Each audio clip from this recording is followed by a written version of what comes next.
பீகாரில் 2 கட்டங்களாக நடந்து முடிந்த தேர்தலின் ஓட்டு எண்ணிக்கை இன்று நடக்கிறது. ஆட்சியை பிடிக்கப் போவது யார் என்ற எதிர்பார்ப்பு எழுந்துள்ளது. தேர்தல் கமிஷனை கண்டித்து வரும் 16 தாவேக ஆர்ப்பாட்டம் அறிவிப்பு. ஆர்ப்பாட்டத்தில் விஜய் கலந்து கொள்ள முடிவு. கிறிஸ்துமஸ் பண்டிகையை முன்னிட்டு அற்புத பெருவிழா நடத்த திமுக திட்டம். தாவேகவுக்கு போகும் கிறிஸ்தவ ஓட்டுகளை பிரிக்க திமுக போடும் மாஸ்டர் பிளான்.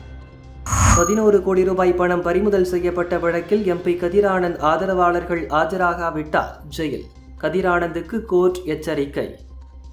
திருப்பரங்குன்றம் மலை உச்சியில் கார்த்திகை தீபம் ஏன் ஏற்றவில்லை? அறநிலையத்துறைக்கு ஹைகோர்ட் நீதிபதி கேள்வி.